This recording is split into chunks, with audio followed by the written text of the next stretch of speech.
Hey guys, this is our movie champs. I don't know if we can call this one the movie champ show. Are we still calling it the movie champ show for this? Yeah, it's the movie champ show. It's just not a full episode. Right. Yeah, this is our.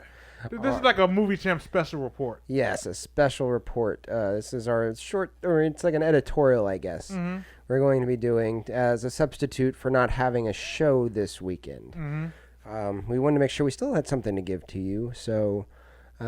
This is what we're going to be calling the state of the DCEU and how we want to fix it. Because we don't want to we're not here to bash the DCEU. No, we want to see it draft because we do care about both sides, both characters from both universes. Yes, and I admit I'm not the hugest comic book fan, but you are, and you know a whole lot about some of these characters and how they can be utilized a whole lot better. Yes. So we're going to go ahead and start from the beginning of this DCEU, which began with the Man of Steel, if I'm not mistaken, right? So the Man of Steel, that one was, I'd say, generally mildly well received. Mildly well received, and it had its detractors and everything, but there was the reason why Man of Steel was made was not made for the reasons that the Dark Knight trilogy was made. Really? When the Batman Begins was made, there was a point to everything that had happened. Batman Begins was made because they wanted to tell this particular Batman story from beginning to end, and that's why it flowed and felt like everything was justified that happened in those three movies. Man of Steel was made not for the same reasons. Shortly before Man of Steel was made, the family that owns the rights to the Superman, basically, Warner Brothers struck a deal with them, and Warner Brothers retained Superman rights, but the Siegel family gets a cut of the money. And they said if they didn't have a Superman movie in theaters by X amount of time, they could sue for lost money. Because they're not lost revenue because you're not making money on them. We're not making money on this now because you're not having a movie made in production. So, Man of Steel was made. Okay. So it's kind of the same boat the Fantastic Four rights are in. If they don't do anything with it after a certain amount of time, the family can sue for it. Now this was the first, I guess, Snyderized movie into this. I mean, it was obviously the first of the DCEU, but this was also when we started seeing Zack Snyder taking his artistic liberties with these stories. And this is also the first time we've seen Warner Brothers backpedal too. Really? Because when Man of Steel first came out, they firmly took the stance that this was a solo movie. Right. But then all the backlash, all the controversy that Superman still created, plus the MCU was just taking off like a rocket around them. Right. They felt like, well, if we do want to do this, we kind of have to piggyback off of Man of Steel. It's the only way this is going to work. So they backpedaled, said Man of Steel was the start of the DC cinematic universe, and then Batman vs Superman was made. And most of the people that are real big fans of Superman enjoy the, I guess, lightheartedness of Superman. Where this one we obviously saw a lot darker, and there was a huge amount of backlash about one, the amount of damage that he had caused with fighting his what was the name of the villain in that movie? General Zod. General Zod in that movie, and then two, killing Zod at the end of that movie. Oh yeah, that was two very distinct non-Superman things that he did. Yes. So, and this was also where we also saw the beginning of this Snyder bloat, I guess you would call. Oh, very much so. Of this universe that the story that he tells. He was too busy trying to deconstruct the character, but then he forgot to actually make a character. Right. So yeah, you're right. He was trying too hard to make this into his own vision. Then he forgot who he was making a movie about. It seemed like. So. Yeah, I mean, there's a lot of people that defend Man of Steel. I don't defend Man of Steel. Wasn't a huge fan of that one. Nah, neither was I. Okay, so that brings us on to the next movie in this DCEU, which would be Batman versus Superman: Dawn of Justice. Mm-hmm. And we're going to only be talking, I guess we're not only going to be talking about, we're going to be talking mostly about the theatrical cut of this movie. The theatrical version, yes. Because that's what we saw in theaters. Yes, that's the one that's the one most people have exposure to. Yes, when people talk about movies, they talk about, I know they always say there's going to be an extended cut or something like that, but what's in theaters is the movie that you're giving us. Mm-hmm. That is usually what That is representative of the product you wanted us to see. That's the version we're talking about. Yes. So this, the theatrical version of Batman vs. Superman: Dawn of Justice, well, we know that one was not received well at all. And this was also bringing us not only further from the Superman that we knew and loved, but also the Batman that we knew and loved. Yeah, it was like a deconstruction. It was like did you even read comic books before you made these movies? Superman's a dour, down the dumps dude, emo, exactly. And Batman is just a psychopath. Yes, and kills people. Without any explanation why it brought him to this. I felt like he wanted to tell Snyder, if Snyder was given full control of this universe for years to come, we would have eventually figured out why Batman was killing people.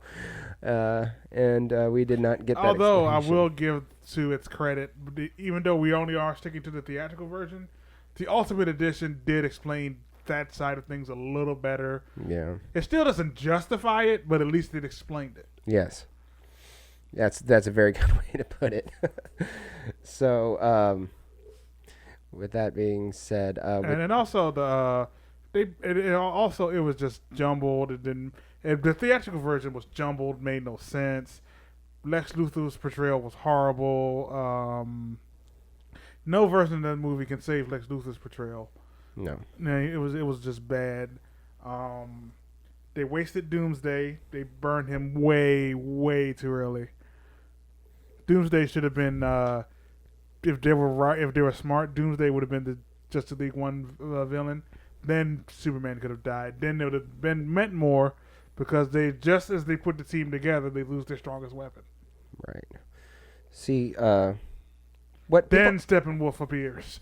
What a lot of people like about the DC comics, for the most part, are the more grounded characters that they have. They're a lot more grounded than Marvel's characters, which are usually a little more, I guess, what would you call them? Grander. They're larger scale superheroes, I guess. I can see why you say that, but then... especially for the Batman universe, anyway. Superman's a little bit more... does a little more the ultimate baddies, but for Batman, anyway, he's a little bit more grounded of a superhero than anybody else, and that's not been the case too much so far with this DC universe. No. He's been like...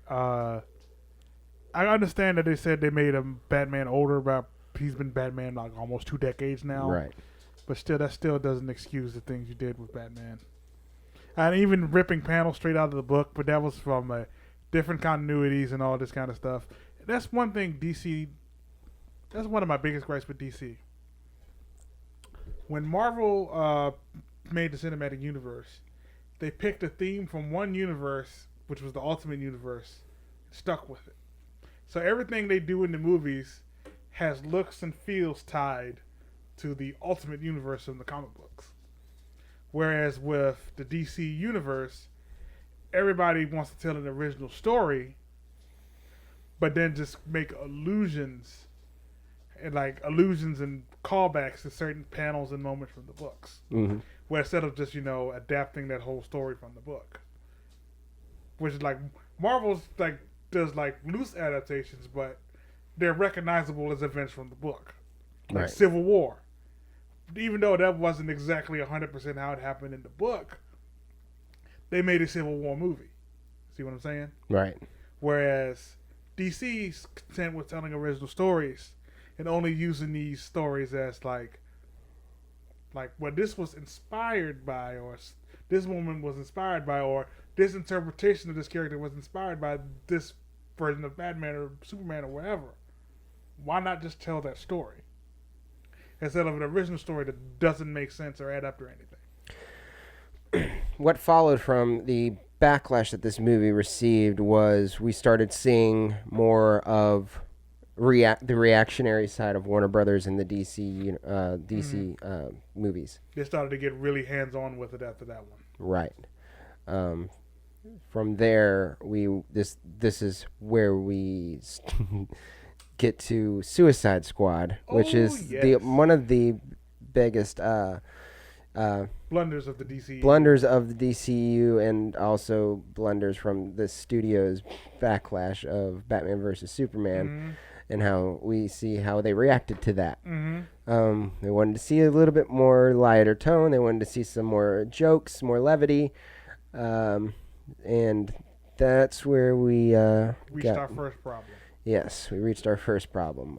They wanted this done fast. They wanted to get this this whole thing fixed. They wanted to do a big turnaround, and that's where we got the 5-week script from David Ayer.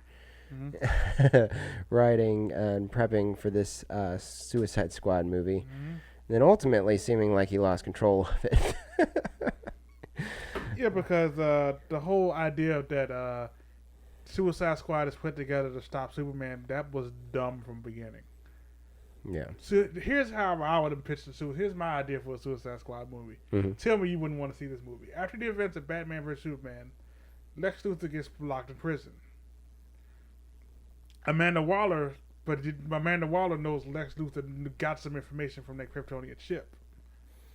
Yeah, I need to put your mic up a little bit. It's dropping. She wants to know what that information is. But the ship is locked up in a secure government facility. She obviously just can't break in and take what she wants. Right. She puts the Suicide Squad together. Get in there and find out what Lex Luthor knows. If you get caught... Right. And that's a more closer to an actual Suicide Squad story than actually them being the first line of defense against Superman. Yes. I would. As much as I love Will Smith, unless he has a kryptonite bullet, he ain't doing nothing against Superman. You see, what they did get right about the Suicide Squad was them doing a job that the government didn't want on their records. That's why you would form a Suicide Squad, so that way they can be the fall guy should anything go wrong. Yeah, they would just by them already being prisoners or anything. It's not like they're. It's the win-win for both sides. Right, and it could have been just an ethics problem for the superheroes to do. Yeah. Like, oh no, this is against our ethics, but Suicide Squad can do it because they have no moral compass. There's no ethics for them.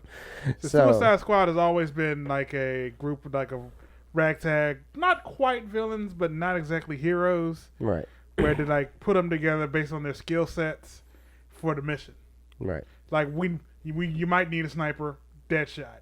You might need someone who can use a certain different set of skills. That's why you pull in the other people you pull in, and then you would show them what the mission is, and basically tell them what would happen should they fail or not cooperate. And that's pretty much all Suicide Squad needed to be. And they got that part right. They got there as far as what motivated them to do this, like with Deadshot, and as far as like lowering their sentences a little bit or giving him a little more access to his family. Or just if they didn't do it, their heads were going to explode. So, I mean, that part was I guess done correctly for the most part, anyway. But the execution, that was wrong. That was totally wrong. The jokes didn't land. The editing was terrible. The villain was the absolute worst. Yeah, okay, and then let's talk about that for a moment. Amanda Waller says, "I have Enchantress on the team. Don't worry, I can control her. I have a heart in a box." She goes crazy. Why didn't you stab the heart in the box? Right. You let her find her brother, who then daisy changes his power to her, making the heart ineffective. Good job. Yeah. Yeah. And that movie was poorly written, poorly scripted. Scenes in the movie that didn't make any sense. Amanda Waller knows all the FBI agents Amanda Waller shot on her way out. Why did she do that? Was that just to show you how evil she could be? That's not, no. That was dumb. Yes. What else was dumb in that movie? All the helicopter crashes everyone survived. It was like they didn't know how to write an action scene except ending it with a helicopter. I thought the set design was pretty bad too. I mean, you can tell everything was on a soundstage. Yeah, you could tell it was a soundstage. Yeah, Yes. even the street shootout against the putty patrollers, I like to call them. That was clearly a set. Yes. So I mean, I like there being a smaller scope, a smaller area for people to play in. But if you can't make it seem realistic, then it's not. I mean, you never. Well, that's one of the coolest parts about Gotham City is being in Gotham City. They weren't in Gotham City for this story, but still. Did they ever tell you where they were? They never said where they were. No. So. Yeah, where were they at? Where were they? Were they in Metro City, Metropolis, Gotham?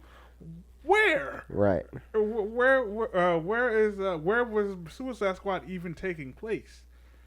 Yeah, that's another thing we did not get. Everything was just happening, and it was like, okay, movie's over. It just felt like a really bad cartoon. Mm-hmm. Yeah, it felt really bad. I'm saying though, if they had just did Batman Assault on Arkham, that was a cool movie. It was a very simple story. We need you to find and extract the Riddler. But no one knows why they need the Riddler so bad. And then they find the Riddler and they find out why they want him so bad. He found a way to deactivate the nanite bombs. Well, they have all this great source material to work with. Why don't they work with the source material? Exactly. Because you know why? Everybody wants to put their own stamp on it, everything they do with DC. And DC and Warner Brothers lets them do that. At the very least, work with the comic book writer to at least come up with the story. You see, that would be too much like the right thing to do. That's what Marvel does, and they're trying not to be Marvel.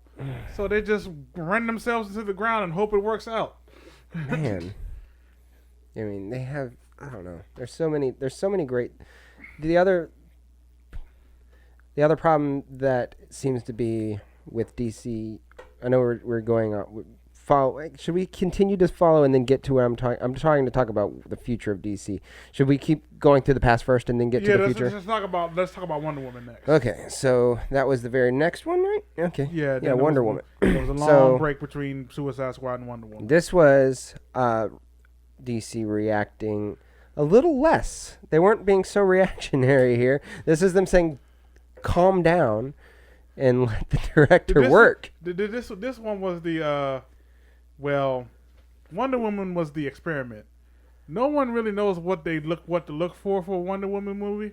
So we're gonna let you have the keys to this one. Yes, that's what everybody says we should do. Yeah. So we're gonna give you the keys to Wonder Woman and let you see what you do with it.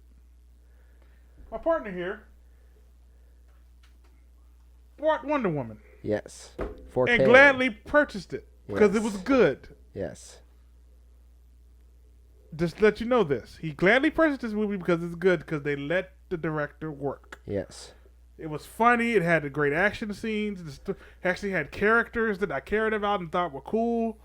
The story was well directed, well edited. Yeah, it actually had a beginning, middle, end, and it left you wanting to see the character again. Funny enough. Yes. Yes. Which DC listened, or Warner Brothers listened to, because they once again. Are we done talking about Wonder Woman? Because that was great. Yeah, we're done with Wonder Woman. Wonder Woman was a good movie. Check it out. Buy it on Blu-ray. Okay, so Warner Brothers listened to us. So we loved Wonder Woman. And then they reacted again. Then they make her the focal point of the movie. Yes. They reacted a little incorrectly, I guess. They acted incorrectly again. So this is when we get to the Justice League. Oh yeah. Not a huge failure. No. It was more of a step in the right direction. For every step they took towards the right direction, something happened in the movie that made them go 2 steps back. Yes. So with Justice League, was rushed. One. It felt like it just happened in front of you and then it was over. So they listen. It's bad that they listen. I like that they listen to the fans, but just there when it becomes too when it affects the art of the movie, that's whenever it becomes a problem. So I mean, just do what the director's vision is. Just as long as it's not Snyder's vision, I guess. I don't know. Oh, a funny story about that too. What's that? The executives wanted to fire Zack Snyder after Batman vs. Superman. Yes. They wanted to fire him after that. They wanted to. They really wanted to, but they didn't. I don't know why. But then they let him make Justice League anyway. But I think they were kind of like watching him under a microscope, like, make this movie the way we want you to make it. But then the tragedy happened with his daughter and all that. And he left the movie. He stepped away, and Joss Whedon stepped in. And well, apparently Whedon had stepped in a little bit before that just to make sure, just to help him write a few more light moments and stuff, and just to be a collaborative writer there. And then what happened with Snyder's daughter, and then he took over as director, and helped finish the project. But apparently they needed a lot more time for that, and that didn't happen. They said no, we got to stick here because apparently AT&T.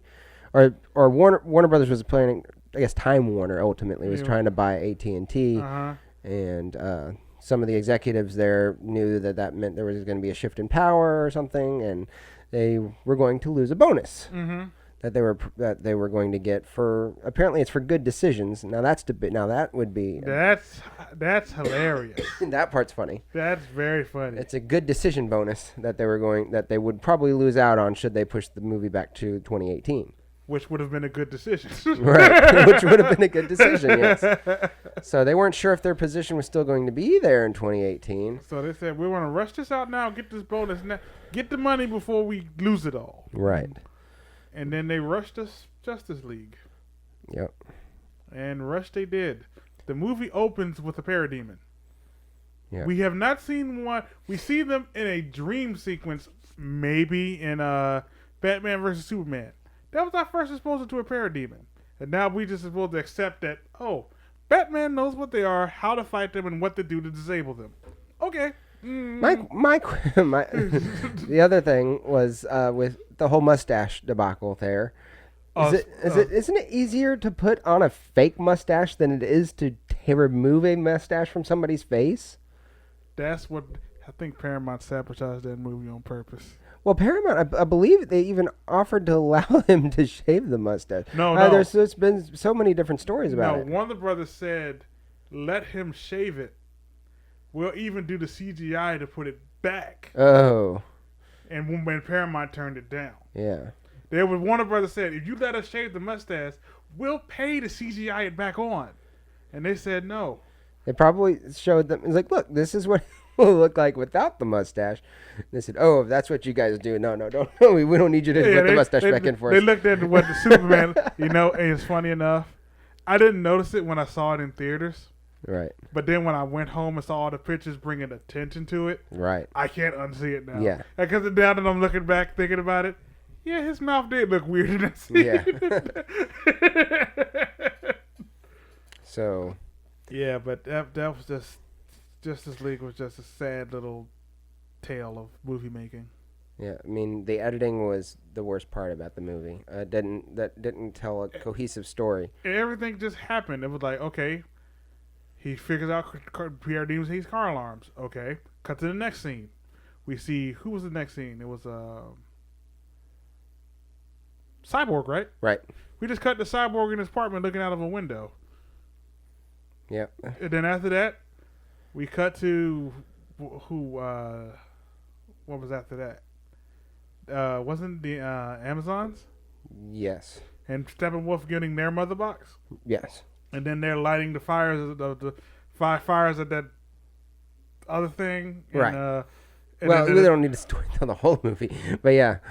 So it was just jump cut to things happening, but there was no narrative through to any of it. Right. That's it. Yeah. There was no narrative trail. I guess there was no.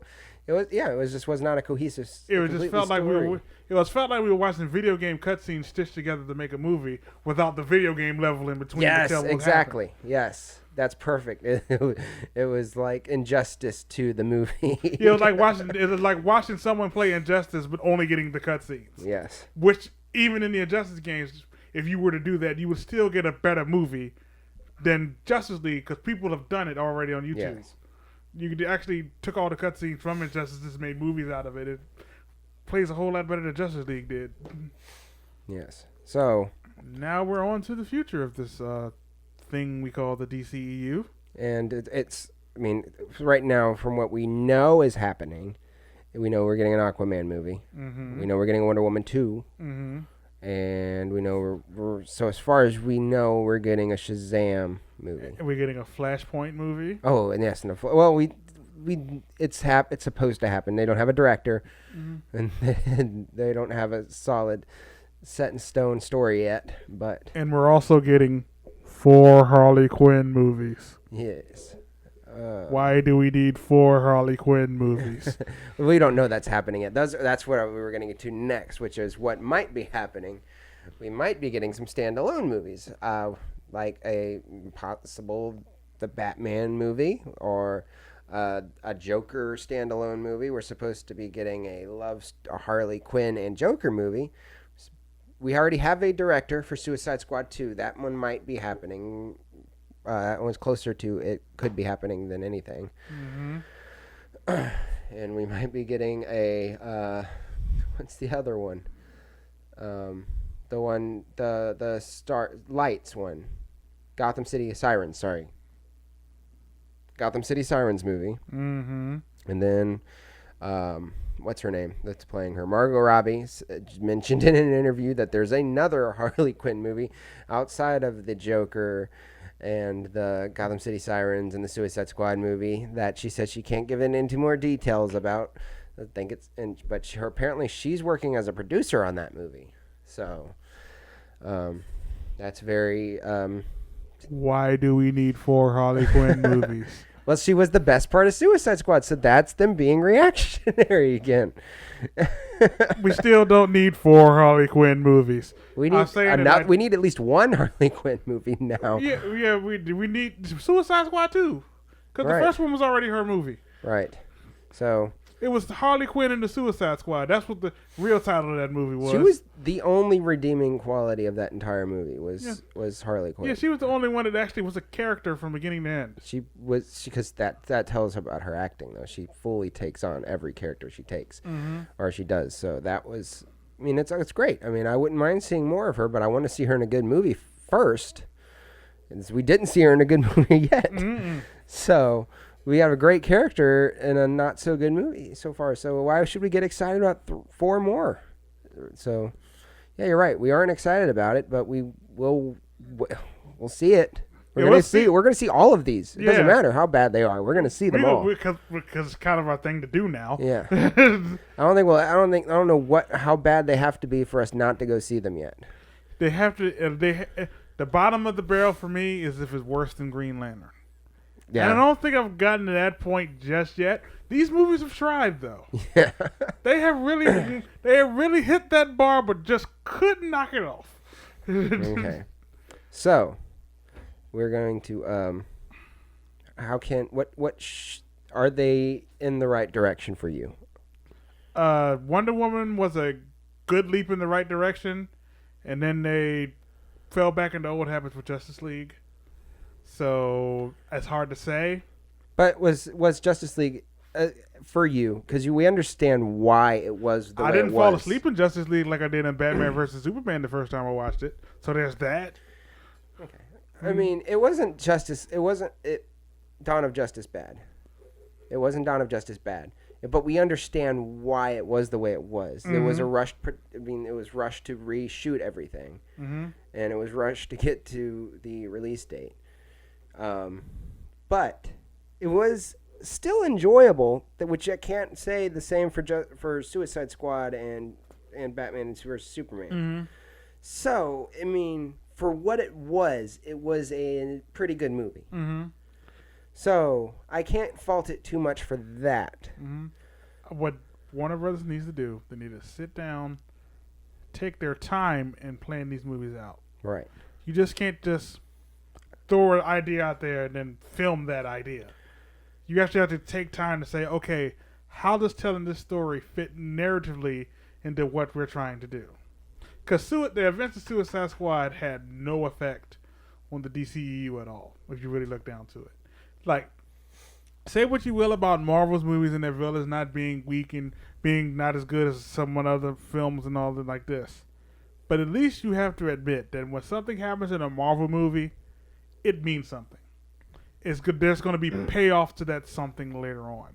No matter how inconsequential it seems to be to you now, when it happens, it goes, okay, that's the thing that's going to pay off later.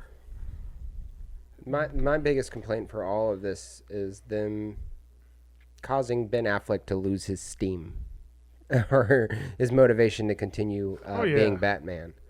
Because he's outside of Harley Quinn, the only other thing I really do care about is Ben Affleck's Batman. It ain't happening. No. He's clearly like, I'm only here. He's clearly doing the Marshawn Lynch. I'm only here so I don't get fired. But I mean, it's such a great outlook originally with a Batman movie starring Ben Affleck, directed and written by Ben Affleck, and then that didn't happen. Then I mean, it's still I'm looking forward to a Matt Reeves Batman, regardless of who's playing him. Mm-hmm. Whether it's Jake Gyllenhaal, whether it's the other guy, the guy from the Negan, whatever his name Jeffrey is. Dean Morgan. Jeffrey Dean Morgan playing him. I don't care. Mm-hmm. I do want to see a Matt Reeves Batman, but I would like to see a Batman movie outside of this DCEU. Mm-hmm. I don't have the same affection for it I do for the MCU. Yes. So for me, for how to fix this DCEU, scrap it. Except for Wonder Woman. And technically, I guess the Suicide Squad. They had a solid cast, but I would just get rid of this connected universe. I wouldn't say scrap it. I'm not going to go as extreme as you are and say scrap it. I'm going to say make me care. Right. Everything that happens in these movies feels so disconnected from the other movies.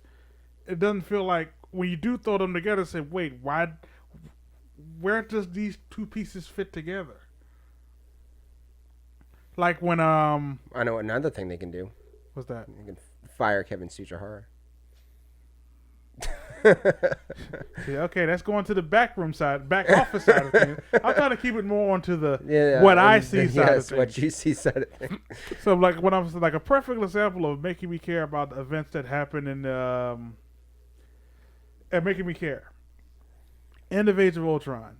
You see where Captain America has assembled a team at this new facility. Right. Okay, so you're thinking, okay, this is the new Avengers base. You're not going to see it again. Then Ant-Man comes along. Ant-Man has to break into a facility. You look at it on the overhead from an old map. You're like, okay, this looks old, decrepit. It's gonna be easy to break into. They do the flyover. It's the Avengers base from the end of Age of Ultron. So now he's tripping over the fact that, and we're excited that he has to break into the Avengers base. There's a payoff to something inconsequential in an earlier movie that means something to another character now. Right. What was the new base after the first one got destroyed is now Ant-Man's new target. Okay. It connected these two movies in a way you wouldn't think they connected. Right. But there's payoff. There's a plant and then there's payoff. There is no plant or payoff in the DCEU. Like everything that happened in Wonder Woman happened 100 years ago. Right. Where is the plant and payoff? No, just her. That's it. Her is the only thing. Her experience is the only thing that's left from that movie. They're like Batman vs Superman. If it was not for them dunking Superman in that ship, there would be no connection to Batman vs Superman. And Suicide Squad has very, very little bit of connecting tissue. Yeah, because the connective tissue was, I'm building a team to try to stop a threat like Superman. That was it. Yeah, that was your connecting that's exactly tissue. it. That was it. That one sentence could somehow Frankenstein Suicide Squad in the Batman vs Superman. It's about as connected to its universe as the MCU Netflix series are connected to the MCU. But and they're even more connected than that. You're right. Because at least they mentioned, at least when they mentioned those moments on the show, you go, yeah, that would be how they would describe it. Right. There's nothing that melds anything together in the DCEU. Yeah. So what Marvel gets right is they have a continuous tone. Most of it's usually lighthearted, for the most part. They usually use the same like color gradings and all that stuff. It's usually all consistent. They have a consistent. Like you said, consistent, and all their stories are connected very well. So, where with DC and Warner Brothers, where they keep getting wrong is they keep reacting to everything, whereas they can't just fix what they did. They have to change They pretty much throw everything out and start over every time. Yes, every single time. So there's no point of getting attached to anything if everything we learned is already gone or changed. I mean, because if you were to watch Batman vs Superman and Justice League back to back, it would be completely different. Yeah, experience. Because the one thing they were going to pay off in Justice League, they didn't even pay off. Right. Why tease? Spoiler alert! Why tease the dirt floating off the coffin? Yeah. If you're just going to resurrect them in a completely different method, right? It'd have been more dramatic and awesome where you see Steppenwolf or a better villain, yes, like pretty much beat the Justice League, only for Superman to return. Right. Not quite at full strength, but just enough to win. And then he would have won everyone over because this is Superman willing to fight, not even at 100% from his last fight. That would have been cooler than just, dunk him in this pit, dunk him in the pool, Flash, I'm going to need you to run really fast and then touch this box at the exact moment and just make a big Kryptonian defibrillator. That's pretty much all they did. And it's pretty much said, and clear, and brought Superman back. Yeah, that was dumb. But then they had the cute little line, how did you get the house back from the bank? I bought the bank. You're trying to have humor now, guys. Yeah. Granted, some of it was pretty funny, but it was kind of like it didn't quite fit together. It was like I'm sitting like watching the DCE movies back to back. We like eating a meal, like eating like a 4-course, like it's 5 movies now. Yeah, it's like eating like a 5-course dinner. The first 4 course is like it's like a appetizer. It's not like eating not quite good mozzarella sticks. You recognize them as mozzarella sticks and they taste like mozzarella sticks, but it could be a whole lot better. For me, it was just them taking a fork in the road rather than continuing on the same road. They took a fork in the road, so it's partly the same road. Yeah, but it's a real different road. And then Batman vs Superman came along. That was like eating ice cream and pizza together at the same time. Nice. It doesn't sound good because it's not good. Right. Then Suicide Squad came, and that was like eating a pepperoni pizza chocolate chip cookie. That's just all kinds of no. So one of the big questions that people ask is, will this affect the Avengers? Because Justice League didn't do well, which is their big movie with all their superheroes in it, because it didn't do well, is that going to affect what people are going to think about the Avengers, which is kind of the same concept? The answer is no, because the Avengers is full of established characters. And they've already done it twice to success. Right. Where the people say, why didn't Justice League work? One, they didn't like a few of the previous movies, and the two, they're introduced to brand new characters that they had no attachment to introduced the whole team in the Justice League movie. Yes. So we have to learn. There's no 3 new people. Is it 3 or 4? No, 3. Because Superman doesn't count. Right. Even though the Superman we got should count as a fourth person because he's brand new Superman. This was the Superman we should have had, though. I understand why they killed Superman now. They killed Zack Snyder's Superman. Yes. They actually brought our Superman It was back. all a metaphor. It's a metaphor. Okay, Zack Snyder's Superman is dead. Here's the Superman you want. Christopher Reeve, Superman, get it back out there. Crack jokes, smile, save kids and stuff. Fly with the building. Yes. You know? Yes. Be Superman again. So, and I told you this the other day, that when I watched the Avengers trailer, it pointed out all the flaws from Justice League. Mm-hmm. When I watched the Justice League trailer, I had no goosebumps. Nothing. None, there was none. no amount of excitement for that movie. None. I was like, oh, well, there's the Justice League like, movie. I remember when it came out, like, oh boy, the Justice League trailer, let's watch this. Then 2.5 minutes later, I'm like, yep, that's it. That was it. What? Yeah, we were more. It was more so just commenting on the tone and stuff and just nitpicking apart the movie. Whereas with the Avengers trailer, we were getting all those chills seeing all these characters that we had. I had goosebumps. Been building up to. You want to know how quick the Avengers trailer got me over? As soon as you heard the song start. No, not even that. As soon as I heard Nick Fury go, there was an idea. I'm like, yes. I am here for this. Because we had seen, it's a movie full of characters that we like that we had already seen in other movies. And then you see Tony Stark clutching it like, oh yeah, I'm getting goosebumps just describing it. Yes.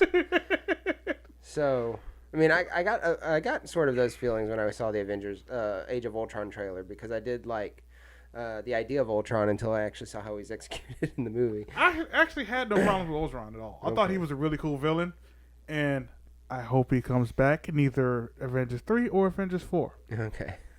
Because that's how Ultron works. You think you've gotten rid of him, but he's lurking somewhere.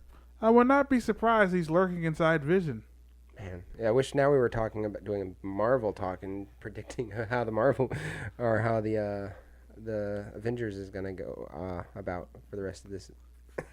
That'll be another one for next time. Yeah. Hint, hint. Well, we have till May, so something's gonna come up by then. Because a lot of times they've told stories about Ultron where they thought they defeated him, and he's been gone like a long time. Then all of a sudden something happens, and something favorable for Ultron happens, and all of a sudden he's back. I'm like, what? Where'd you come from? And then he was like, for example, one episode of the show Avengers Assembled on Disney XD. Mm-hmm. He had Tony Stark had his robot a long time ago. It was called I forget what it was called, but he used it to defeat Ultron. And then a few seasons go by, a new threat comes up involving the Infinity Gauntlet. Mm-hmm. He Jimmy rigged the robot to be able to absorb the power of the gauntlet. Right. Which it does allows them to defeat the threat. But then, now that this robot is infused with all the power of the Infinity Gauntlet, Ultron awakens inside of it, and now Ultron has got the powers of the Gauntlet inside of himself. Wow. And now he's the threat for the next season. Oh because my gosh. so Ultron is that devious. That's cool. He's not, because you never see him get destroyed. Because even now, recently when they defeated him this time, they like blocked him out and then like basically sent him to the depths of the ocean. Right. But there's like a lot of, you know how internet's all over the world, right? Right. There's a cable deep in the ocean. He just sent himself into that cable. So Ultron's not destroyed. He just went somewhere else. Right. You just got to get him a body again.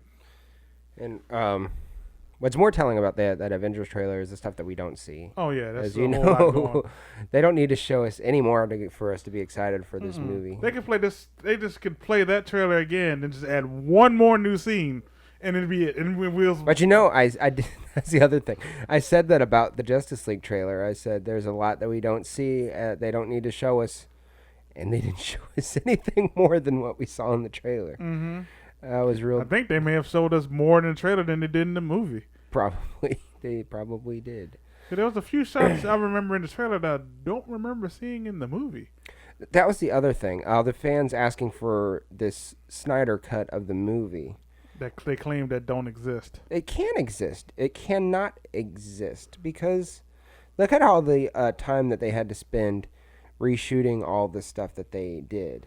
Well, Why would there be? I mean, there's probably raw footage that Snyder shot that exists, but there's absolutely no edited or. There was one scene from one of the first trailers for Justice League that was nowhere in the movie, and I thought it was a cool line, and it was very thematic too. Well, I don't even remember. Cyborg turns to Batman and said, "I thought you weren't real," and Batman goes, "I'm real when it's useful." I don't even remember that one. Exactly, but that was such a cool line that they just threw away. That is a cool line. But yeah, I mean, there's probably a few edited scenes. I mean, fully completed scenes that might exist, but there's probably a whole lot of raw footage, green in front of a green screen and stuff that's just that's there right now. That can't be. I personally hope somewhere there is a cut because I heard they recolored a lot of scenes. Like the whole red thing from the mother box. Right. It originally wasn't supposed to have been red. Okay. It was supposed to have always been like doom, apocalyptic, storm cloud kind of stuff. Right. Yeah. I have no problem believing that there is a cut of the movie that might come out eventually, but this movie would have to make a lot more money for them to actually be motivated to fund that cut to be made. Because, I mean, there's things have happened. Somehow Sucker Punch got an extended cut. Well, I'm sure that one was finished. They probably had all those scenes made, and then they just told them, okay, that final cut just needed to be cut down for theaters. But this was cut during the middle of production, basically. They have to have all the editing done. They have to have all the special effects remade and all that stuff. That I don't believe that cut exists because they had to just change course as soon as Joss Whedon took over. But Joss Whedon took over pretty close to the release date. Okay. Because he took over this year. Yeah. I don't know how far after production ended. I don't know when production ended on Justice League or when it started.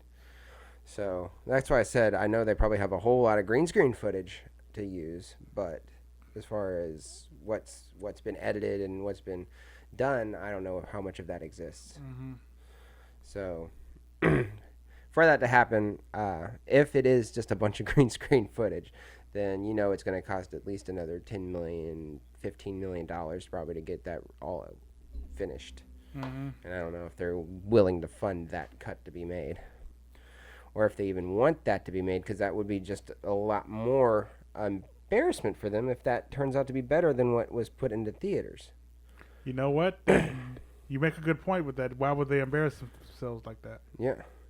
Because they did people said with that, when that extra cut of Batman vs. Superman came out, people were saying, well, why wasn't, instead of people saying that was a good cut, they said, why wasn't this the one we saw in theaters and stuff like that? Because they did play it in theaters for a short time, for I think it was a week or something. Yeah, like a week, couple of weeks before the Blu-ray came out. Yeah. They played it in theaters again. Because I wanted to see it again, that cut again, which I still haven't.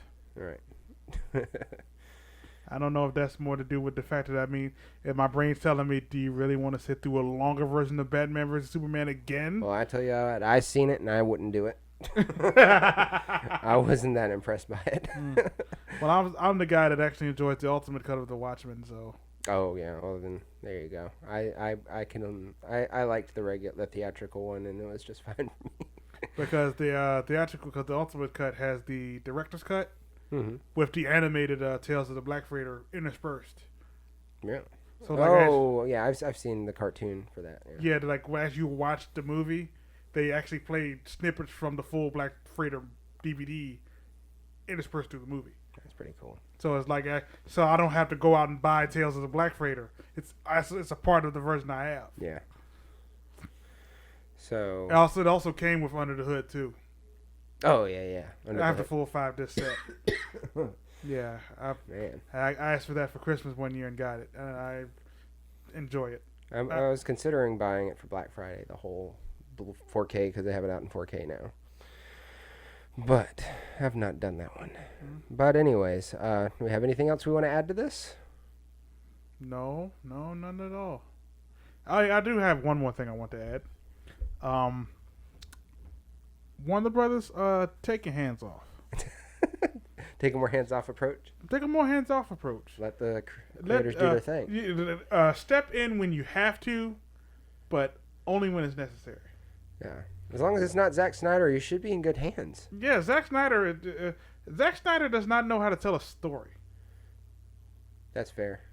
A reason why people like 300 so much had nothing to do with the story. Zack Snyder just needs to start his own studio. We use all his own distribution, so that way nobody can tell him what to do, and he can make his 5-hour movies all he wants. It's 5-hour body porns. Or Zack Snyder maybe get into television. Yeah. There you go. Hey, 5-hour movies equal about what? That's 5 episodes of a show. Yeah. Talk to Netflix. They'll fund you. They'll throw you some money. Yeah, Netflix is throwing money everybody's way. David Ayer made Suicide Squad, and he just got right on Netflix. Yeah. So there is a second chance there. Yes. Oh man. All right, but enough bash the DCEU. Seriously though, we want this thing to work. Yes. Because it's good. It's good for people to have choice. MCU is good. I want DCEU to be good too. Yeah. I mean, I don't want anybody accusing us of being some kind of just bias for Marvel. We just like good movies, and we love DC. We love their property. Yeah, we love their property. We want to see them do better. We just want them to be done right. Yes. That's all. Yes.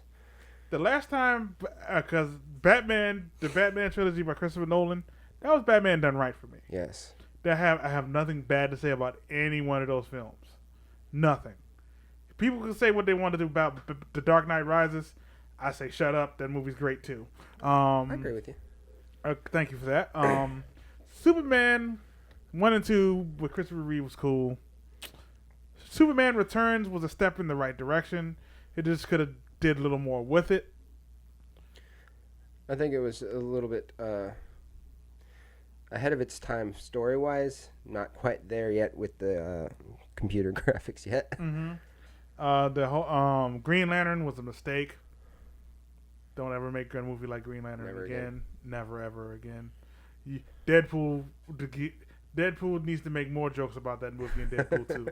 He's not done. Yeah, I wonder whatever happened. That was supposed to be a movie too. The Green Lantern Corps. It still is. It's still a thing. We didn't talk about. Nobody talks about it anymore. It's not supposed to come out till for 2020. Well, there. But so we're supposed to wait 3 years for a Green Lantern to show up, and then you tease one in Justice League. Yeah. And then your old marketing campaign for Justice League was Unite the Seven, and there's only 6 people. Wow. Didn't think about that one, did they? No. That's why they changed it to just All In. All In. There might be a Green Lantern in the Snyder cut. Well, there technically was. Well, yeah, there technically was, very briefly. And very briefly. That only 1% of the audience noticed. Yeah, like you were the audience when Steppenwolf did it and said, "Hey, what was that?" Yeah.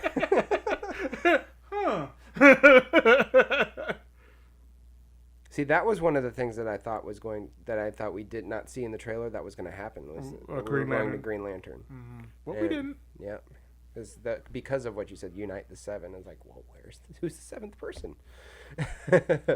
That was when Snyder was in charge of where this movie was going. Mm-hmm. And you can tell from the posters at that time how different the tone was going to be for this movie. Mm-hmm. It was much closer to his vision. And then when Joss Whedon came in, all of a sudden, you got those bright comic book style explosive color panel posters. I don't think that was merely a coincidence. You know who I'd like to see do a Batman movie now that I think about it? Who's the guy that did Baby Driver? Edgar Wright. His style is too unique for Batman.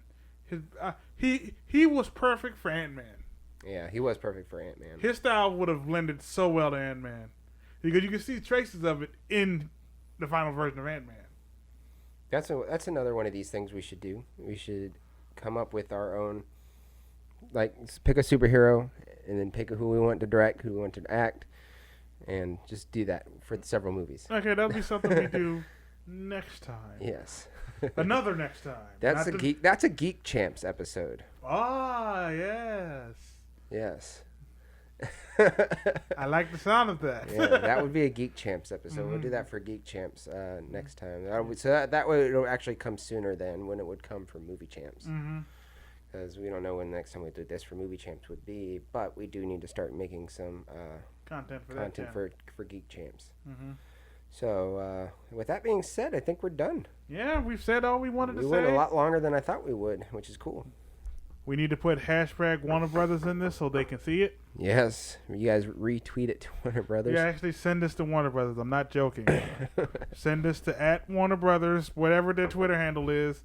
Send this to them. We want them to see this. All right. Well, anyways, guys, worst come to worst, they send us free stuff. Yeah. To make us change our minds. And the next week, if you see me with a Batman hat, talking about, hey, everything's cool, you know what happened. Yep. Anyway, guys, I am Walker Cheatham, and with me I have EJ Flemming. And guys, you can find me on Facebook, Instagram, Twitter. I am more active on my Instagram, so if you really want to follow me and see what I'm doing, check me out there. You can find me, Facebook, Twitter, Instagram, Snapchat, @GeekChampsEJ. There's going to be more activity possibly coming into more weeks on all of those. Just bear with me. I'm just trying to figure this whole social media landscape thing out. So, Patreon.com/MovieChamps. Yes. Shout out to the third man of the outfit, Zakary Cheatham. Facebook, Instagram, Twitter, Snapchat, @HorrorChamps. And, yeah. Like, comment, subscribe, share. Yes, all of those. Buy some of our stuff. Yeah. Any of you guys that are hardcore YouTubers, you know how this algorithm works, and you should just give us a little bit of help here, help in those departments with the liking and sharing and subscribing. Yeah, and the sharing, and just do what you do. Help us. Yes. And we can help you later. Yes. See? Synergy. Yes. Yes. Anyways, guys, we thank you for sticking around and watching this episode. I know it's a little different than what our normal stuff is. If you haven't seen us before, check out our last episode 12 of the Movie Champ Show, which was shot this last Saturday. So, anyways, guys, we thank you for watching this episode, and we hope you enjoyed it. Goodbye. Good night.